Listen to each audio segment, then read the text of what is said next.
tulemast kuulama Läti taskuhäälingut Veel putru, ajame Läti juttu. Teine hooaeg.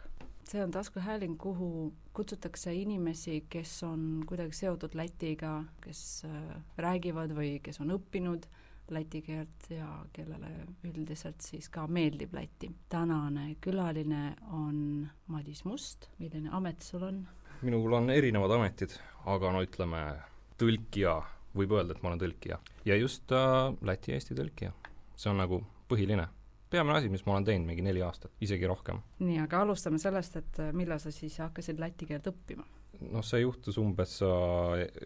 juhtus ülikooli esimesel aastal, siis kui esimest korda sai valida valikaineid detsembris vist ja me istusime sõbraga ühikas ja me hakkasime valima valikaineid. Keeled on üldse nagu hästi populaarne valik ja seal oli lausa hirm, et sa võid ilma jääda, kui sa kiire ei ole, nii et kui oli südaöö, siis me hakkasime valima.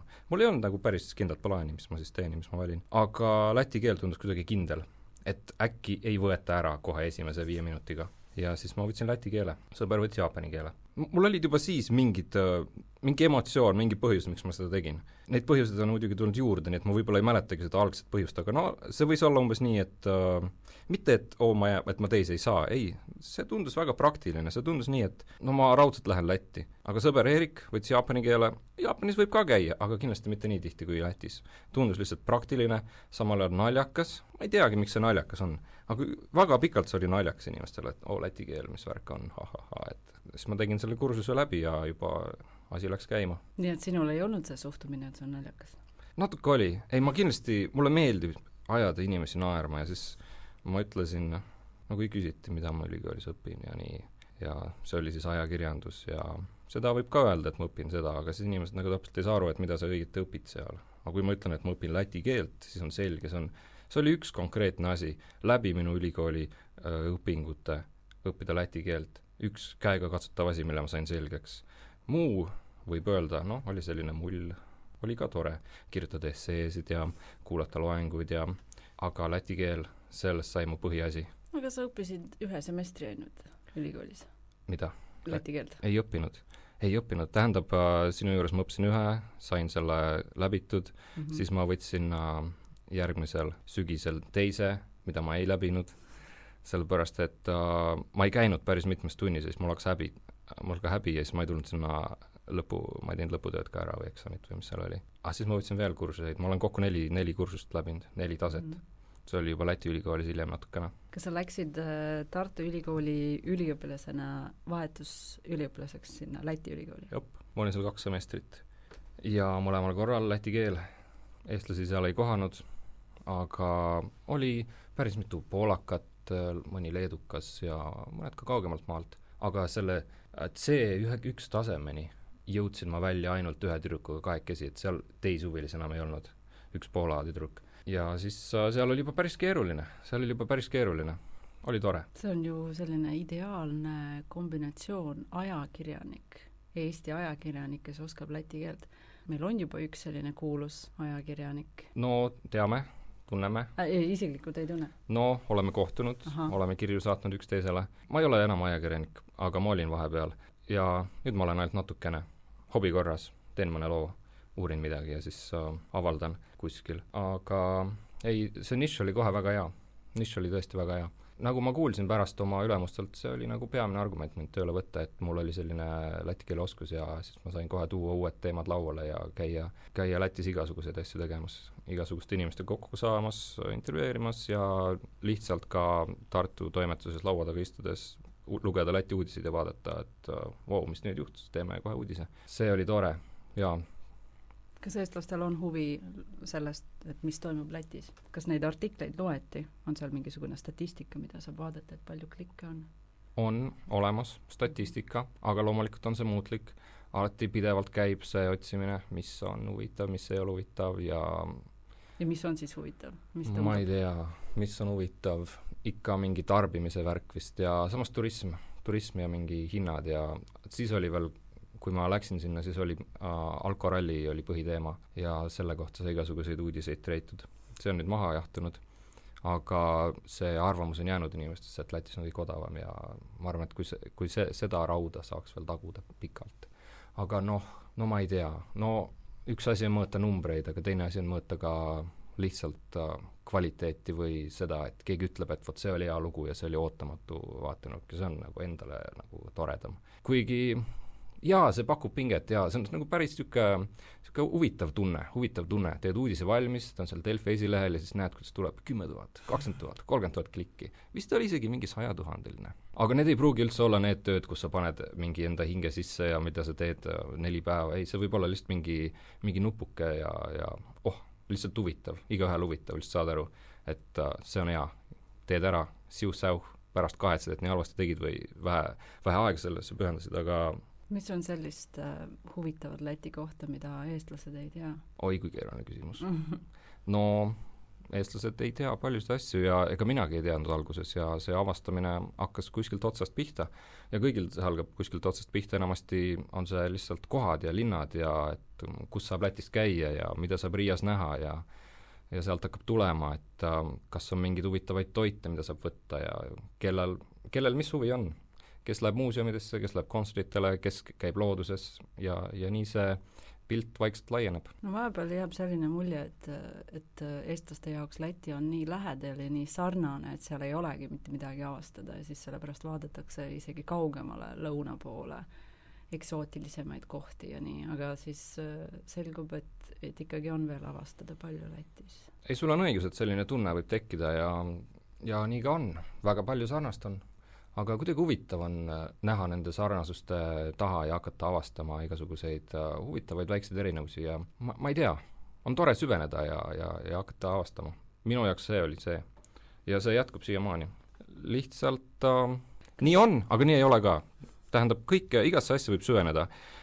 Mõned inimesed ütlevad, et ma olin Barcelonas. 2 päeva on täiesti piisav, et olla Barcelonas kõike näha, või 5 või 7. Okei, aus arvamus. Aga sama hästi sa võid seal olla ka 3 aastat ja ikka avastada. Nii et sõltub, mis pilguga seda vaatad nagu turistina, kes sõidab läbi ja siis nagu, kui pole enam põnev, siis sõidab edasi või nagu jääb kauemaks. Kas Lätis elades sa tunned ennast eestlasena? Raudselt ma tunnen ennast eestlasena ja see on nagu, ma tunnen ennast rohkem eestlasena kui siin ma olen nagu üks paljudest, aga seal see on kohe mind eristava omadus, mõned sõbrad kutsuvad mind eestlaseks läti keeles ja see nagu tuleb ju alati välja, kui ma kellegagi räägin, et okei, mis aktsent on või mis värk on või eestlane, selge, okei. Ja siis ma olen ise ka ilmselt seda tunnetan seal. Siin ma olen lihtsalt tüüp Eestis, aga Lätis ma olen igaunis. Kas sul on öeldud, et sul on mingi aktsent? Selline tugev? Jaa. On ikka, väga palju arvamusi on olnud. On kõige targemad inimesed. Ma ei teagi, kuidas nad on selle tarkuse omandanud, aga nad kohe teavad, kas sul on soome või eesti aktsent. Jah, väga lähedal. Aga on arvamusi, et äkki ma olen Latkalimaalt, äkki ma olen Ameerikast, hiljuti sai kuuldud. Ja siis on veel mingeid pakkumisi, täiesti nagu suvalisi inimesed kuulevad, sest mingi aktsent on, aga ei saa aru, mis toimub ja siis hakkavad lihtsalt pakkuma. Aga üllatavalt suur hulk lätlaseid saab kohe aru, et eestlane või soomlane. Ma isegi ei ole soomlast kuulnud läti keelt rääkimast, ma ei tea, kuidas nemad kõlavad. Sa oled? Olen. Nii? No ikka rohkem soome aktsent. Rohkem soome aktsent, jah. Mulle tundub, et lätlased ei erista soome ja eesti keelt. Et siis nad ei saa aru, et kumb see on. See oleks võib-olla nii, et eestlane, kes kuuleb läti ja leedu keelt, ei saa aru kumb. Aga see sõltub, kui ta on ühe keelega on rohkem seotud, siis ta hakkab juba eristama. Ei, see ei ole mitte, et kuuleb eesti keelt, vaid kuuleb minu läti keelt ja siis nagu seda aktsenti seal kuuleb. Kas lätlastega on lihtne tuttavaks saada? Ma ei tea, on ja ei ole. Nagu eestlastegagi, kuidas juhtub.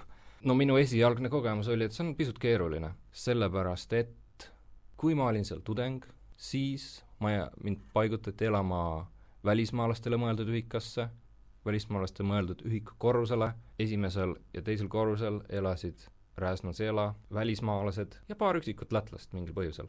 Ja siis 3., 4., 5., kuhu isegi ei viinud otse trepp, kus nagu uksed olid lukus, et nende juurde põhimõtteliselt ei saanud ka minna, olid lätlased.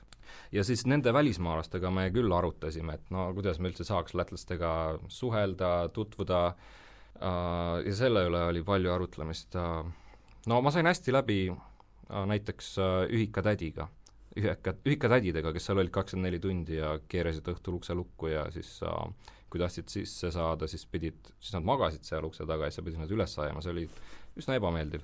lihtsalt häirida inimest, aga ma sain enamikuga neist hästi läbi ja siis ma ei tea, neil oli ka välismaalastega kerge, välismaalased korraldasid igasuguseid jamasid, aga lätlased, muidugi nendel oli ka elutingimused olid seal kehvemad, neil oli see remont tegemata ja nad elasid kolmekesi ühes toas ja see oli päris siuke ebameeldiv ja siis nad kuidagi olid kõik nagu omas mullis, et mitte üksteist häirida ja mitte lasta ennast häirida teistele, siis nad tulid koju näiteks koolist ja istusid oma voodi peale ja olid seal omas arvutis ja suhtlemine oli null, see oli hull. Aga ei no mulle nad ikkagi on aja jooksul tekkinud sest et on olnud ka teisi tegemisi kui koolis käimine ja vaikselt on nad ikkagi tekkinud ja jäänud.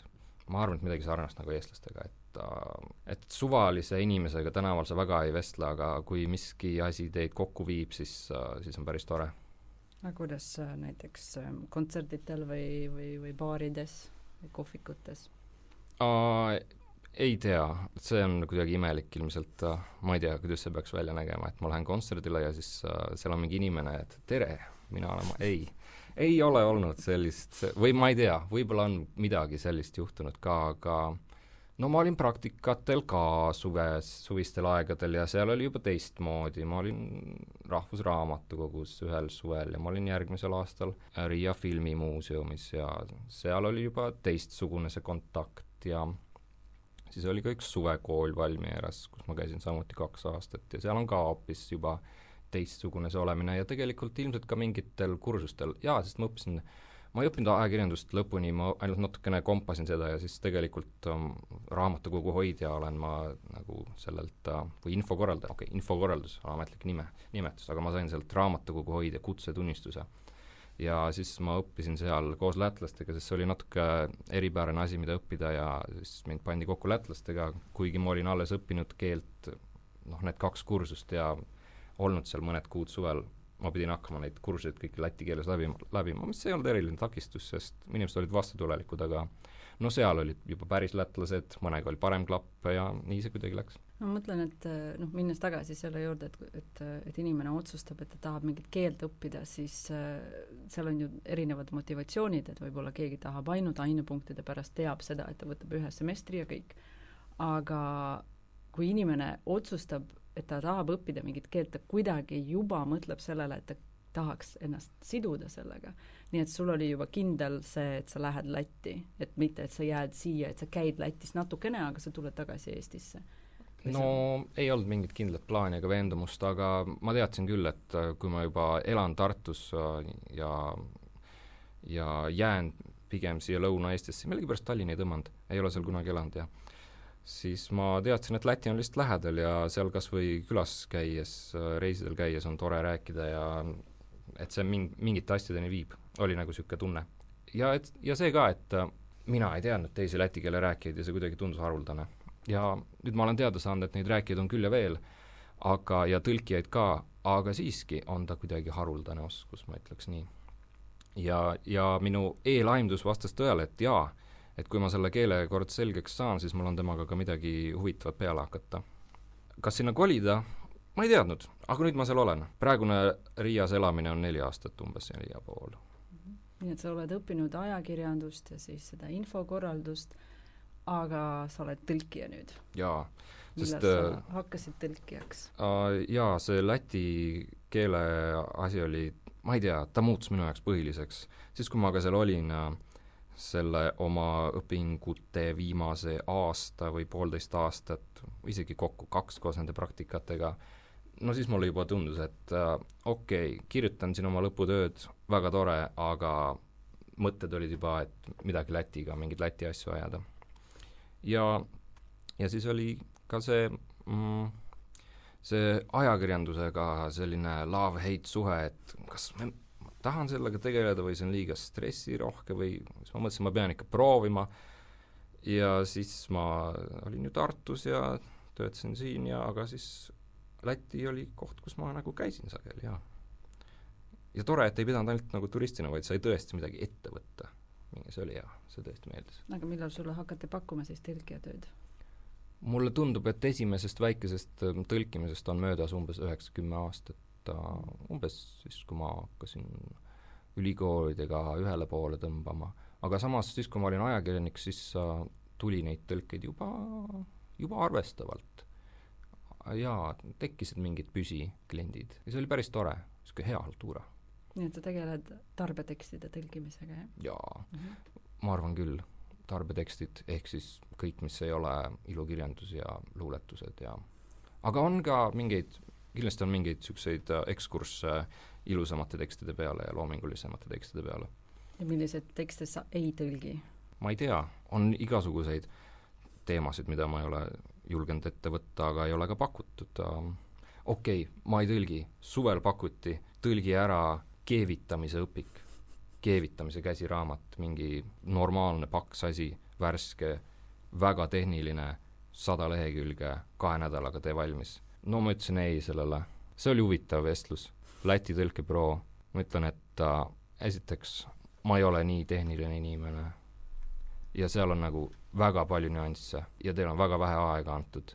Siin oleks vaja nagu pikalt suhelda tegijaga, mul oleks vaja, et okei, ma võin selle mingi toore tõlke ära teha, et vähemalt, et keegi vaataks selle üle, kes jagab keevitamist. Ma ütlesin, mina olen keevitanud ainult 9. klassis, kui meil oli tööõpetuses võimalik mingeid asju kokku keevitada. Nad vastasid, et aga see ongi juba väga hea kogemus, et seda kogemust on juba palju rohkem kui teistel.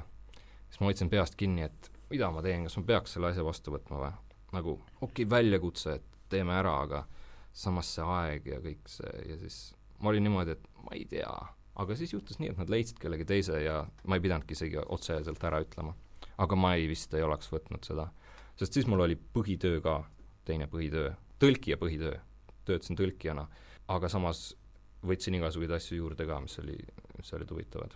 See tihti tõlkebürood arvavad seda, et kui sa oled tõlkija, siis järelikult sa oskad kõike tõlkida, aga nii ei ole ju. No natukene on jah selles suunas.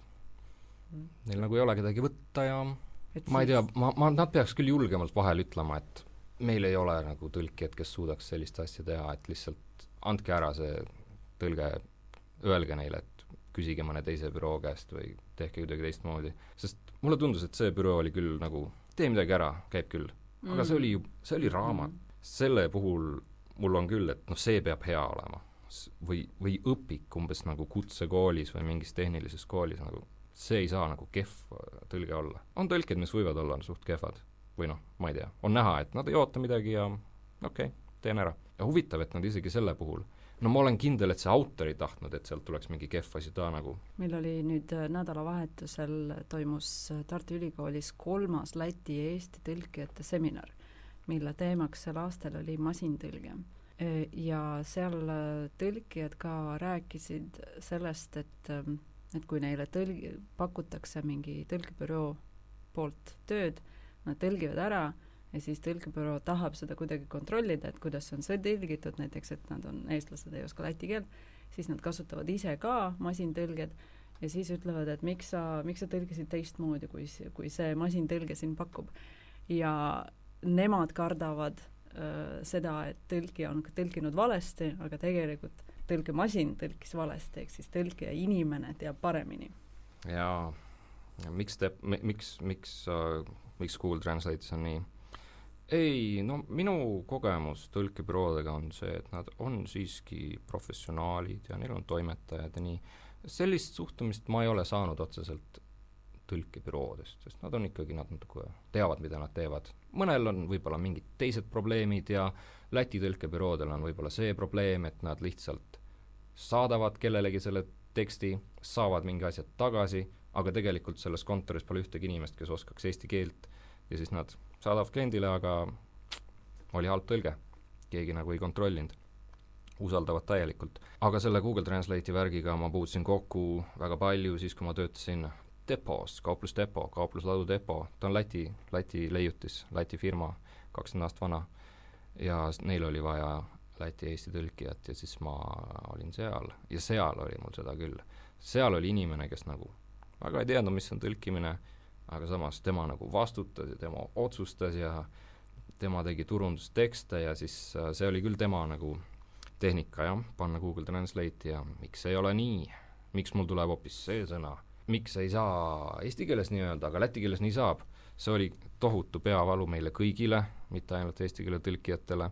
See oli lõppematu huumoriallikas, selle üle naerda, olime üksteisele toeks tõlkijatega, meid oli seal palju. Oli tore, aga oli ka väga piinarikas kõiki neid asju selgitada. Ma ei teagi, kui palju ma tahan sellest rääkida, sest see on hullult naljakas, aga siin on nagu avalik eeter. Ma ei tea, kas ma saan rääkida ettevõtet niimoodi taga. No ma ei tea. Aga ma tegin algust ja see on tõesti. Sellega oli huvitav ja rinda pista. Kas sa siis tõlkimise kaudu ka õpid väga palju mitte ainult läti keele kohta, vaid ka eesti keele kohta? Jaa, raudselt, sest eesti keel peab ikkagi olema nagu tipptasemel, sest see lõpptulemus on eesti keeles ja jooksvalt õpin. Siiamaani õpin ja tean, kust vaadata ja tean, kust kontrollida ja lihtsalt guugeldan ja nii see tuleb ja jääb järjest meelde ja nüüd on ilmselt juba nii, et kui ma vaatan neid algseid tõlkeid, siis ma näen, et okei, päris halb ja see õppimine toimub. Mitte kuskil ei Lätis ega Eestis ei ole võimalik õppida Läti-Eesti või Eesti-Läti tõlkijaks või isegi tõlgiks. Nii et see on tõlgijate jaoks täiesti iseseisev õppimine. No ma ei tea, aga mis tõlkijaks siis on võimalik õppida inglise-eesti. Aga ma arvan, et see on niisugune laiem õpe ja ma kandideerisin aasta tagasi sinna magistriprogrammi Tartu Ülikooli tõlkija. Mulle tundus, et neil oli nagu väga huvitav, et siin on keegi, kes oskab lisaks ka läti keelt, et väga lahe. Sest need on ju sellised üldiselt rakendatavad teadmised, mis sa sealt saad ja siis lihtsalt kohandad teisele keelele natukene. Ma ei tea, kas siis sinu arvates peaks seda eraldi õpetama või? Läti, Eesti tõlkimine. Peaks väga palju. Ei, see oleks huvitav kindlasti paljudele meile ja nii. Ma mõtlen lihtsalt see, et Eesti-Läti tõlkijad on ise õppijad ja nad ise õpivad tõlkimist, mitte ilma mingisuguse teooriata ja et õpivad lihtsalt kohe läbi praktika. Tõsi on. Ei, hullult oleks olnud kasulik filoloogia või midagi sarnast. Ma ei õppinud seda. Aga tead, mul pikalt oli üldse natuke hirm selle tõlkimise, sest inimesed olid mind ära hirmutanud. Sina nende seas. Ja ma mäletan mingit paar vestlust. Ma küsin sult, et sa tegeled tõlkimisega, sa ütled, et ei, enam mitte. Ma küsin, mis on, ei õudne. Ja ma kuulsin seda arvamust päris mitmelt inimeselt ja siis see nagu, ma vist ei viitsi, et natuke hull. Aga kui mul hakkasid tulema tõlked, siis mulle meeldis, väga tore. On tõlkeid, on asju, mis ei ole meeldivad. Ja kui inimene peab kogu aeg tõlkima mingeid raskeid dokumente, kuigi on inimesi, kellele meeldivad Euroopa tekstide tõlked, seal peab olema nagu väga täpne. Ma arvan, et see peletaks mind ka. Või mis meil veel võiks peletada, korra tõlkisin mingit seriaali inglise keelest. Maru keeruline, kõik väljendid, mida nad kasutasid, kõnekeelsed, ülikiire seal mingi kõnega. Ma sain aru, nagu seal olid juba ingliskeelsed subtiitrid olemas, aga lihtsalt, et sellest kõigest nagu mõttest aru saada. See oli mulle väga raske, see võttis hästi palju aega, sest kõik pidi otsima. Ma ütleksin, et see, mis ma tõenäoliselt sulle ütlesin, oli tarbetekstide kohta. Et siis ma alustasin. Ma arvan, et väga paljud tõlkijad just alustavad tarbetekstidega, sest neid pakkumisi tuleb ja alati see tuleb kuidagi kellegi kaudu, keegi tuttav tunneb kedagi, sest me ju neid tõlkijad, me tunneme ju üksteist väga hästi ja siis on tavaliselt, et kui sa ise ei saa, siis automaatselt sul on keegi, keda soovitada. Ja siis oligi, et tarbetekstidest ma loobusin, sest see tõesti ei olnud väga loominguline ja siis ma läksin üle ilukirjandusele. Ja sina just ütlesid, et sa just ei taha ilukirjandust tõlkida. Ei, ma vist ei ole seda teinud, aga ega eriti ei taha ka. On teatud asjad, mis hirmutavad ja peletavad selle juurest eemale. Te olete üsna kõvad tegijad, kes juba tõlgivad ilukirjandust läti keelest eesti keelde. Teil on see haridus. Teil on see keele inimese haridus taga. Või ka kirjanduse. Ja mulle tundub, et teid on ka juba piisavalt palju. Teid on ikka mingi, ma ei tea, 5, 6 pluss. Kas rohkem on vaja? Võtan teilt töö ära. Raamatuid on ikka väga palju, mida võiks tõlkida. Jaa, aga kas on ka lugejaid? Võib-olla on. Ei ma võin seda ju millalgi teha. Aga vähemalt praegu esiteks pole mulle ka pakutud. Ja ma arvan, et on ka õige. Kas siis peaks tõlkima ilukirjandust? Kas peaks usaldama ilukirjanduse kellelegi, kellel puudub igasugune filoloogi haridus? Ei, ma arvan, et tõlkijal endal peab olema väga suur huvi selle vastu. Teatud huvi on. Ma arvan, et minu huvi ärataks see, kui ma leiaks mingi teksti, mis on mulle nagu lahe. ja millest ma kohe tunnen, et vot see peab olema eesti keeles. Siis ma lihtsalt võtaks selle ette ja teeks selle kas või tasuta ära ja püüaks raamatu välja anda taas ja see oleks tore. See võiks olla niisugune käivitav motivaator, aga ma olen tõlkinud laulusõnu, niisuguseid asju, korraldasin ühe kontserti suvel Läti bändile Eestis, olid ekraani peal sõnad, oli mõnus niisugune loominguline väljakutse, see oli väga tore, jaa, teeks veel. Nii et niisuguseid väikseid noppeid võib olla. Tead, mis ma veel kardan? No. Saan selle raamatu valmis, tuleb mingi tark inimene ja hakkab arvustama. Tarbetekstidega seda ei ole. Yeah, üldse mitte. Ja ma ei tea, ma teen koostööd nende Läti tõlkebüroodega rohkem, peaaegu ainult, tahavad tõlkida eesti keelde, siis ma saangi olla see tark eestlane ja siis keegi ei toimeta mind ka, mis on halb, aeg-ajalt ka toimetatakse ja siis ma saan palju õppida jälle. Ei, karm märk on see elukirjandus. Ma arvan, et seal on nagu hundid kohe platsis, kui mingi ja võetakse kõik ribadeks ja ma ei tea, kas ma peaks sellele vastu. Aga see ongi ju veel on toimetaja ja siis on veel korrektor, seda küll, kes parandab ka keelt ja okei. Ja siis sa saad alati anda veel kellelegi, kes on kirjandushuviline, et sõbrale näiteks, et annad, et ta loeks läbi ja siis kindlasti keegi alati märkab midagi.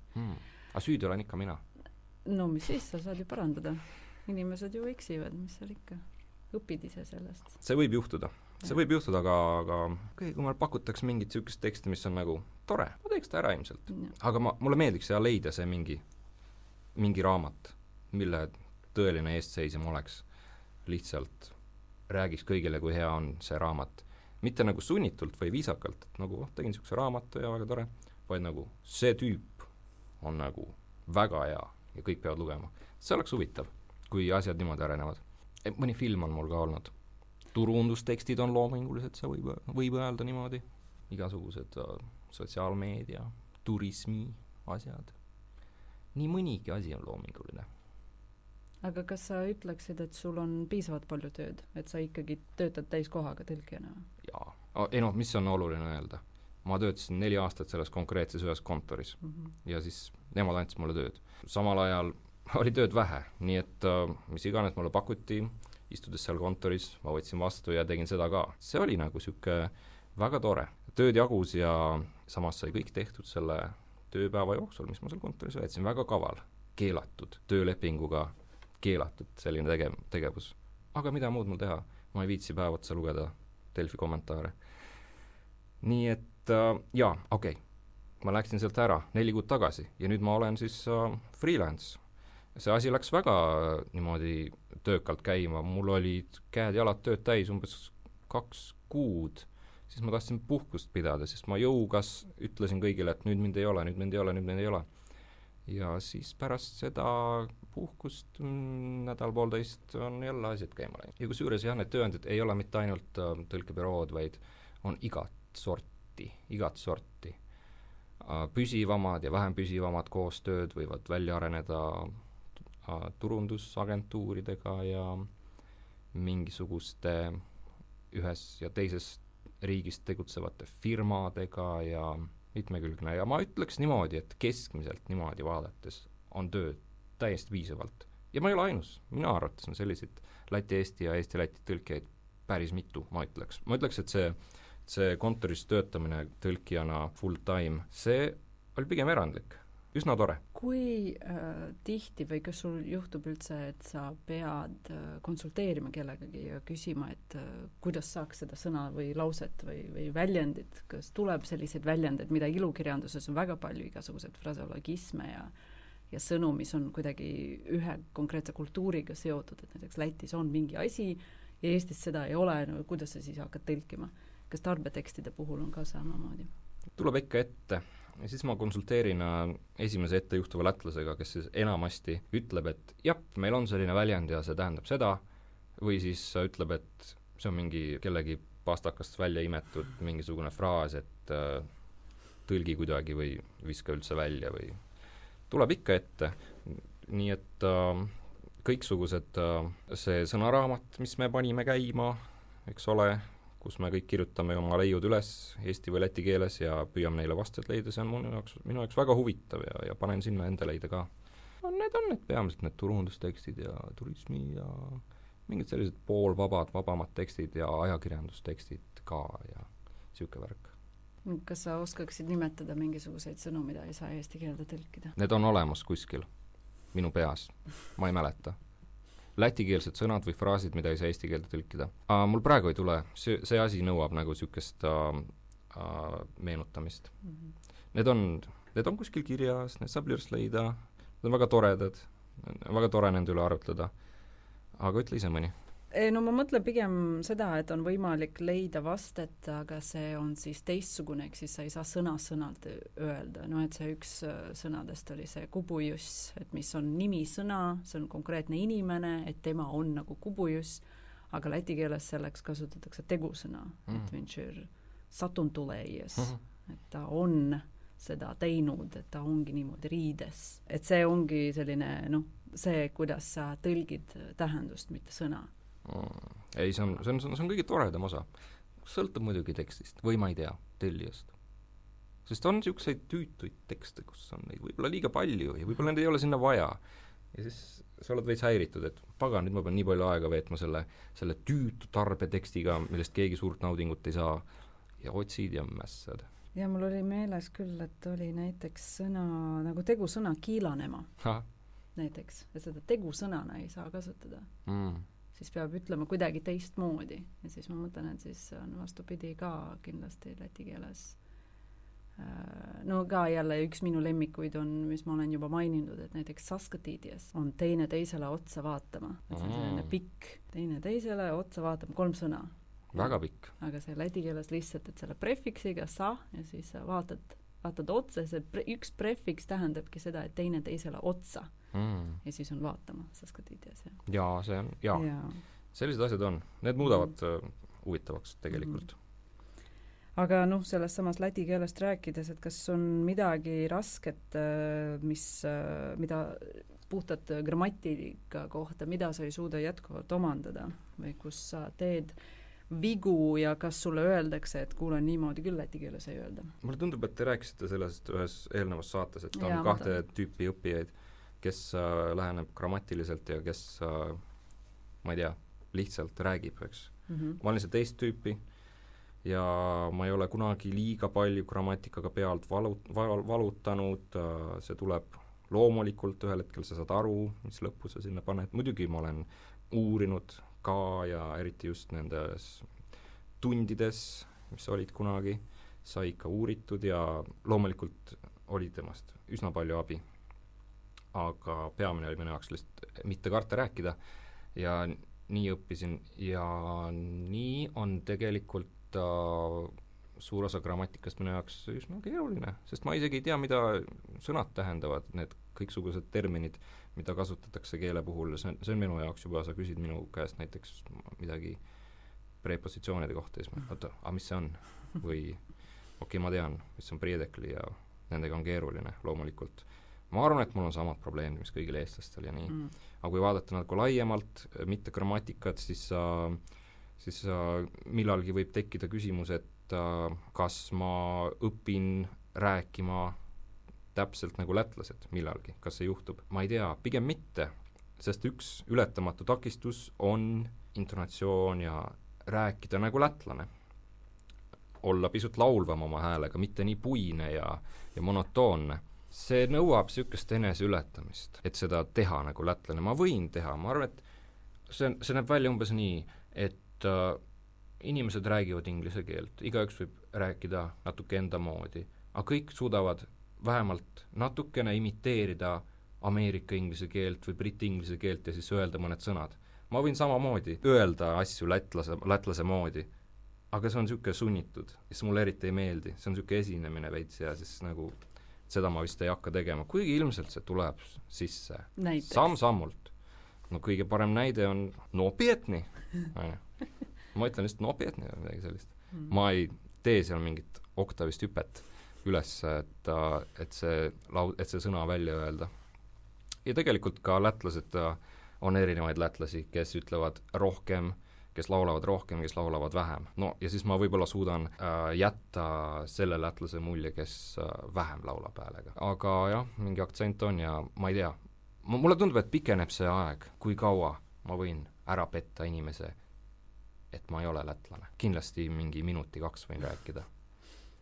Ja enamasti ja siis alles hakkab inimestele midagi tulema, et midagi nagu imelikult ütleb, et nagu raudselt ei räägi nagu venelane, väga hästi räägib kõike, aga ma ei tea, miks ta mingi täiesti mööda paneb mingisuguste käänetega. Ja see on peamine väljakutse, aga ma ei tea, mulle tundub, et ma kirjutan ka päris hästi, aga mis on mure, ega ma ju ei tea ka. Mul ei ole enam õpetajat, kes üle vaataks ja parandaks mu vigu.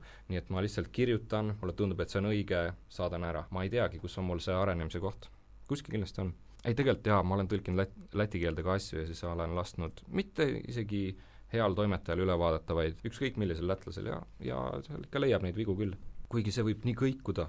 Vahepeal on kogu tekst punane ja vahepeal on nagu, ma leidsin sealt 5 väikest asja. Ma imestan. Aga muidugi läti keelde tõlkides on suur abimees mingisugune masintõlge Google Translate või mõni parem. Ja siis on sageli nii, et tundub väga hea. Väga hea tõlge. Ma ei oleks paremini teinud. Enamasti on niimoodi. Kuigi mingid sisulised vead ikka leian üles. No inglise keelega, kuna see on nii ju lingua franca, siis on paratamatus, et me kõik räägime oma inglise keelt, et meil on ju kõige olulisem see, et me räägime grammatilist õigesti, et me suudaks teineteisest või üksteisest aru saada. Aga kuna meie keeled, Eesti ja Läti, on nii-öelda väikesed, et väiksed arvu inimesi, kes suudavad mõlemas keeles rääkida, siis tekib automaatselt see tunne, et see inimene peabki rääkima täpselt nii, nagu põlisrääkija räägib. Kuigi samas on ju lubatud, et minul on minu eesti keel, sul on sinu läti keel, kui me grammatiliselt õigesti räägime, isegi kui me teeme vigu, kui need ei ole väga jubedad, aga või kõige hullem on siis, kui sa ütled midagi naljakat, et siis et sa hääldad sõna teistmoodi või et see muudab täiesti kogu selle konteksti või nii. Aga tegelikult ju rohkem on see uhkus selle üle, et sa suudad rääkida seda keelt, nii et siis öeldakse, et sa oled tubli, isegi kui sa teed vigu. Igasugune diskrimineerimine puudub. Ja öeldakse ikkagi, et väga hästi räägin, väga hästi oskan ja ei nõua mitte keegi, ainult ma ei tea, peale iseenda, et rääkida vahel paremini, aga ma ei tea, pole ammu olnud, et ma ei suuda ennast väljendada mingil teemal või ei saa millestki aru, seda veel vähem. Aga loomulikult teine väljakutse on ikkagi viibides lätlaste seltskonnas pidada nendega sammu läti keeles rääkides. See on keeruline, see jääb keeruliseks, sest et kiirus on teine ja paljugi on teine. Nad ka kas või mingisugused kultuurilised viited ja värgid, släng, see tuleb samm-sammult, aga ei, see ei ole keeleoskused, aga seal on midagi muud. Siis sa pead juba olema nagu lätlane ka. Sul peab olema see vibe, mis on, ütleme, 4 lätlasel nad saavad kokku. On mingi läti värk seal. Ma olen ikka veits nagu kõrvalseisja. Isegi kui ma saan kõigest aru. Päris samal tasemel olla on päris keeruline. Muidugi õnnestub see ka vahel, aga jaa. See kultuuriline taust, ehk siis kui keegi viitab millelegi, mida tuntakse just kuidagi kas kirjanduse, filmide kaudu või nii, kui eestlane ütleb, et mis see oli, et John lase vesi välja või siis kui sa ei ole seda filmi vaadanud, siis sa mõtled, et millest nad räägivad, miks nad ütlevad niimoodi kogu aeg. Jaa. Et siis Lätis on samamoodi. On ikka, aga selle ka aja jooksul õpib selgeks. Aga siis on ka mitteverbaalne kommunikatsioon. Seal ka nagu pead mingil määral sisse sulanduma. Tuleb Läti tüüp, hakkab kohe kätt suruma. Aga ma eriti ei tahaks, aga ma pean seda ikka tegema. Kõik kogu aeg suruvad kätt. Tere. Ülikoolis meil oli kursusel 3 meest mingis loengus ja ütleme 11 naist. 1 meestest, Toms, hilineb. Kõik juba toimub, loeng käib, tüüp läheb meeste juurde, paneb kõige tõmm, surub käed ära, läheb istub oma kohale. See oli nii naljakas. Ma ei tea. Aga samas ma ei saa aru et kui paljud seda teha tahavad. Kõik ei taha ka natuke veider on selle käe surumisega. Et siis Eestis nii ei ole? Ei suruta mingit kätt. No jaa, siis on ju ka mingi õnnitlemistel põsemusid, mis on lätlaste teema raudselt. Aga see on nagu mingi siuke pidulik õnnitlemine, umbes nagu keskkooli lõpetamine või mingi autasu ja siis on see. Aga samas tean ka väga paljust lätlased, kellel see ei meeldi ja kellel üldse pole seda olnud ega juhtunud. Aga teiste jaoks on see nii loomulik. Ja ma ei tea, mis olukorras üldse seda tehakse. Väga veider. Eestis nagu üheski olukorras ei tehta. Pole näinud. Või no see üleeile sa ütlesid, rääkisime küll läti keeles ja siis sa ütlesid, et sa lähed oma vanematele külla või sa käisid oma vanemate külas.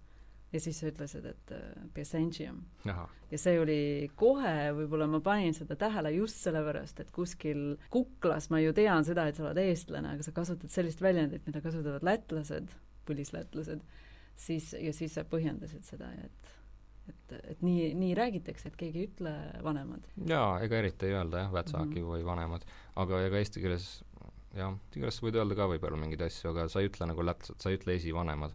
Nii et kui sellist asja peaks tõlkima raamatus, siis oleks nagu veider sinna kirjutada, ma lähen esivanemate juurde. Nii. See nagu ei sobiks. Ja siis otsiks mingit muud sõna. Peaks otsima minu arvates küll. Sest et kõlab natuke veidralt. Aga ma kujutan, okei, seda sõna veel võiks nagu seda otsetõlget sinna panna, nagu võiks ilmselt. Aga see on niisugune mõtlemise koht raudselt. Jaa, see sensis ja sensis, isa on sensis, mitte teetis või täävs, sensis öeldakse väga sageli. Mis on ka nagu tore. Ja siis ema on? A vist ikka maate. Mutere? Jaa. Olen kuulnud, natuke vähem.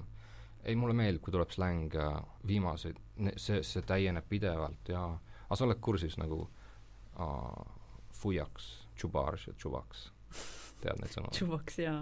Need esimeseid, jah. Tõesti, jah, tšubarš ja fujaks sa ei tea, jah. No, nad on kõik samad suht. Tähendavad tüüp või mingi semu.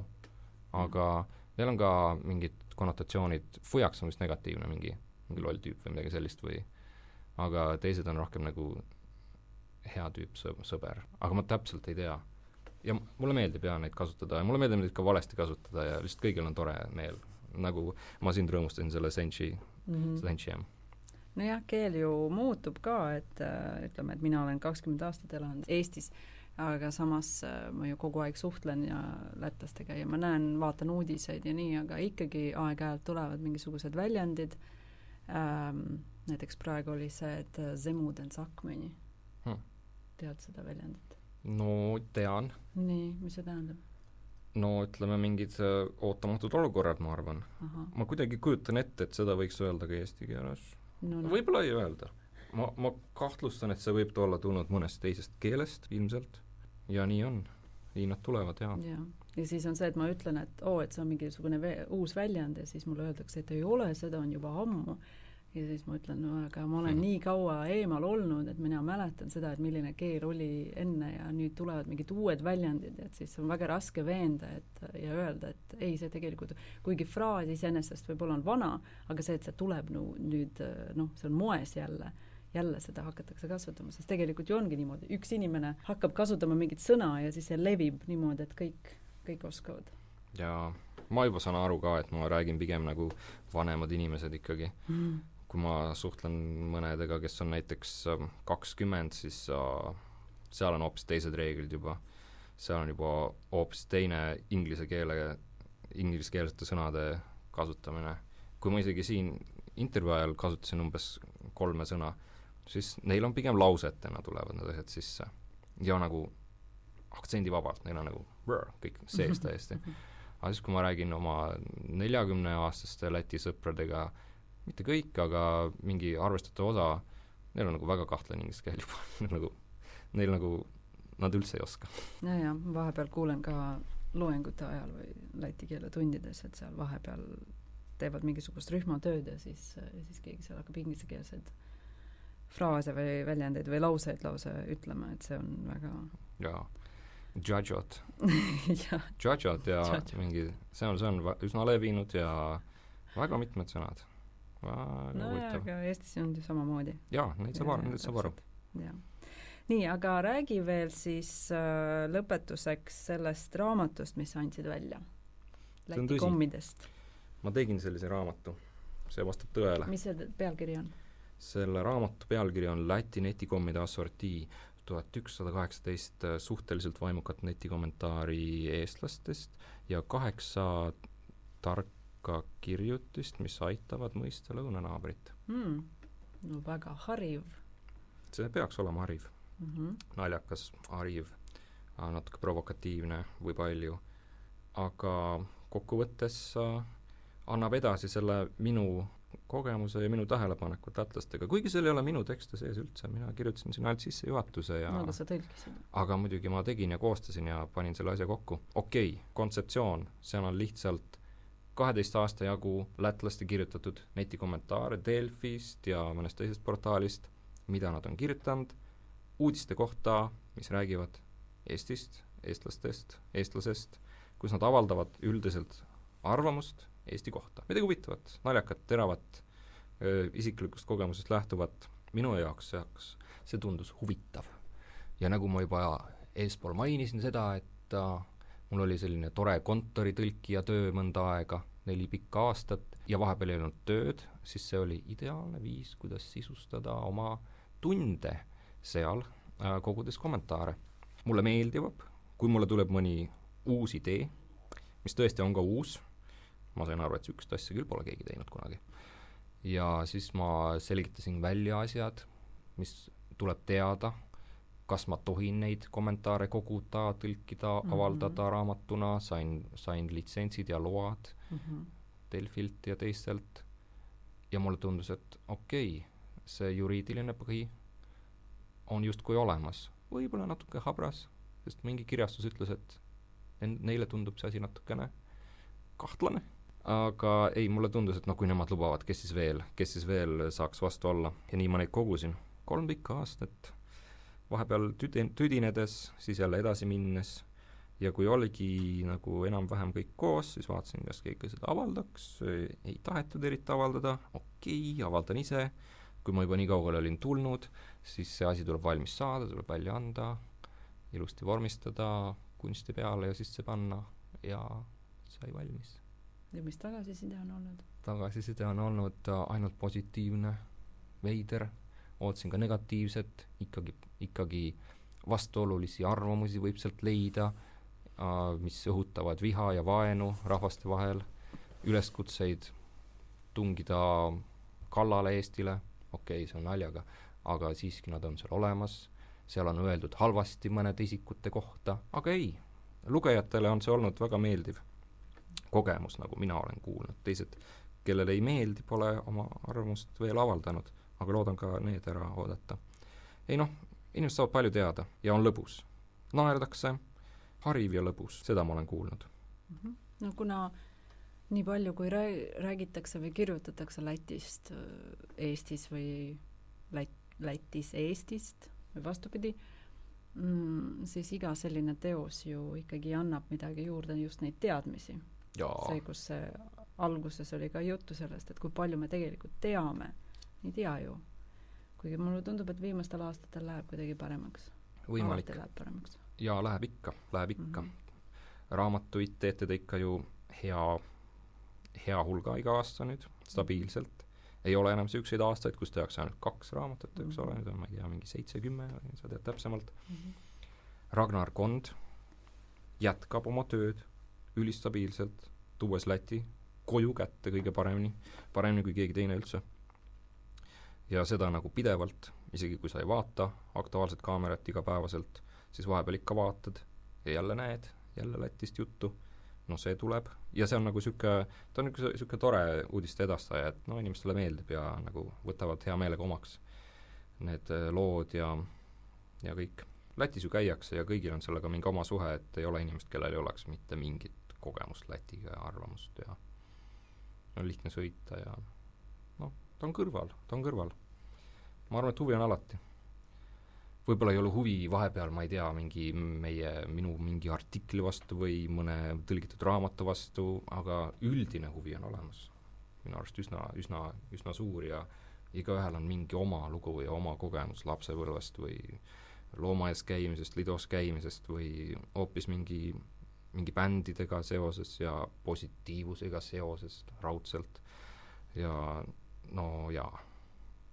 raske oleks leida eestlast, kes mis on Läti, niisugust eestlast ei ole olemas. No tõenäoliselt, kui ta just ei ela kuskil sügavalt metsas. Võib-olla Tallinnas. Koopas. Võib-olla on Tallinnas selliseid inimesi. jah, Lõuna-Eesti jaoks on Läti on ikkagi siinsamas. jaa. Sama. Aga olgu, aitäh, Madis. Ma unustasin seda küsida, kuidas lätlased hääldavad su nime? Nad hääldavad teisiti. No kuidas? Nad isegi, kui nad väga-väga püüavad, nad ei häälda õigesti. Mitte kunagi. No kuidas nad ütlevad? Aga ütle. No mina oskan öelda seda. Kas oskad? Madis. jah, see tõesti oli väga hea. No nad ütlevad Madis. Madis.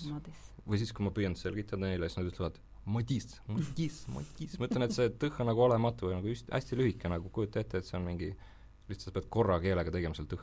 Madis. Nad ei saa, ma ei tea, lätlaste jaoks on see tee hoopis midagi muud. No see on ju pehme. Jaa. Aga siis, kui ma ütlen, et ja et kui ma ütlen, et pange see jõh-täht sinna, siis tuleb natuke parem. Aga no mitte päris see. Aga Matis? Matis ei öelda, see on ikka mingi teine nimi. See ei meenuta lätlasele seda nime Matis. Ta on mingil põhjusel natuke liiga erinev. Ja on olemas tegelikult ju Lätis ka sellised Madised. Need ei ole väga palju, ilmselt mingid vanemad inimesed. Ja mõni noor, olen Facebookis näinud juhuslikult mingi Madis keegi kuskilt Valmierast, väga huvitav. No paraku on nii, et kui ma ütlen ükskõik mis olukorras oma nime, ma ei tea, jah, mingi arstile helistan, et paneme ajakirja, mis nimi on, või juuksur. Ma ei tea, ma ütlen vahel lihtsalt mingi suvalise nime, Viesturs, sest et nad kirjutavad selle valesti, nad ei saa aru, nad panevad modris ja nad panevad igasuguseid asju sinna. Ma pean isegi kui ma püüan hääldada nagu lätlane, nagu ma tegin siin, ma ei suuda ikka teha nagu lätlane. Sest nad ei kirjuta seda Madist sinna. Nad kirjutavad sinna mingi asja.